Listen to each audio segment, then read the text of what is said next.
విజయవాడ నగరపాలక సంస్థ పరిధిలోని ప్రజలకు కేటాయించిన టిట్కో ఇళ్ల కేటాయింపుపై కౌన్సిల్లో చర్చ అర్థవంతంగా సాగింది. సిపిఎం కార్పొరేటర్ బోయ సత్యబాబు లేవనెత్తిన ప్రశ్నకు మున్సిపల్ కమిషనర్ ధ్యాన్ చంద్ర వివరణ ఇచ్చారు. కలెక్టర్ మరియు బ్యాంకర్లతో సమావేశమై సమస్యను పరిష్కరించేందుకు కృషి చేస్తానని హామీ ఇచ్చారు. విజయవాడ నగరపాలక సంస్థ కౌన్సిల్ సమావేశం అర్థవంతంగా సాగుతోంది. ప్రజల సమస్యలపై సుదీర్ఘంగా చర్చ జరుపుతున్నారు. సిపిఎం కార్పొరేటర్ బోయ సత్యబాబు టిట్కో ఇళ్లకు సంబంధించిన అంశాన్ని లేవనెత్తారు. ఎంతమందికి ఇల్లు కేటాయించారు, ఇంకా ఎంతమందికి కేటాయించాలి, ఫైనాన్స్ తదితర అంశాలను కౌన్సిల్ ముందుకు తీసుకొచ్చారు. ఈ సందర్భంగా మేయర్ రాయన భాగ్యలక్ష్మి టిట్కో ఇళ్ల అంశంపై అధికారులను వివరణ కోరారు. మున్సిపల్ కమిషనర్ ధ్యాన్ చంద్ర టిట్కో ఇళ్లపై సమాధానం ఇచ్చారు. బ్యాంకర్లకు 3 కోట్లకు పైగా చెల్లించవలసి ఉందని, త్వరలోనే వారితో సమావేశమవుతామని చెప్పారు. టిట్కో ఇళ్లు ఉన్న ప్రాంతం నగరపాలక సంస్థ పరిధిలోకి రాకపోవడంతో మౌలిక వసతులు కల్పించే బాధ్యత సిఆర్డీ వారిదేనని అధికారులు దృష్టికి తీసుకువెళ్లామన్నారు. కలెక్టర్ దృష్టికి కూడా ఈ అంశాన్ని తీసుకువెళ్లి పరిష్కరించే విధంగా కృషి చేస్తామని అన్నారు. టిట్కో ఇళ్లకు సంబంధించినటువంటి అధ్యక్ష 2017 సంవత్సర కాలంలో ఈ టిట్కో ఇళ్ళు స్కీము ప్రారంభించారు అధ్యక్ష.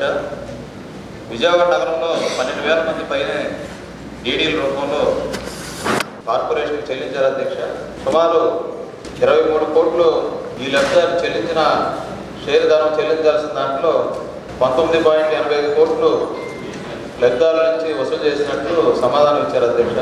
ఇక్కడ 12,000 మంది లబ్ధిదారుల్లో 6,576 మందిని ఉంచి 5,424 మందిని ఎందుకని తొలగించారు, ఈ 6,576 మందిని ఏ ప్రాతిపదికన ఎంపిక చేశారు, 5,424 మందిని ఏ ప్రాతిపదికన తొలగించారు, ఇది ఒక అంశం సమాధానం రూపంలో తెలియజేయాలని కోరుతున్నాం అధ్యక్ష. 6,500 మాత్రమే సాగుబడి జరిగింది.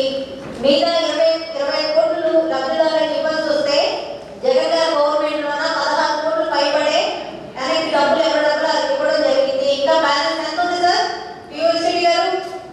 ఇంకా బ్యాలెన్స్ ఎంత ఉందండి? 6,576 ఇళ్లకు గాను 2,448 ఇళ్ళు మే 28 నాటికి కంప్లీట్ చేస్తామని ఆల్రెడీ ఇచ్చున్నాం మేడం. దాని ప్రకారం పనులు కూడా జరుగుతున్నాయి. అది ఎంత పర్సెంటేజ్ వర్క్ ఎంత పర్సెంటేజ్ జరిగింది? 85% జరిగింది మేడం. అంటే ఈ ఫినిషింగ్ ఇన్ఫ్రా ఒకటే పెండింగ్ ఉంది మేడం. దానికి బిల్స్ పెండింగ్ ఉండడం వలన అది కూడా త్వరితగతిన కట్కో నుంచి లోన్ కూడా వచ్చింది మేడం. లోన్ ఇంప్లిమెంట్ అయ్యి వర్క్ స్పీడ్గా చేసి కంప్లీట్ చేయగలం. ఇప్పుడు మనకి టిడ్కో ఇల్లు సంబంధించి టిడ్కో డిపార్ట్మెంట్ కన్స్ట్రక్షన్ చేయిస్తున్నారు.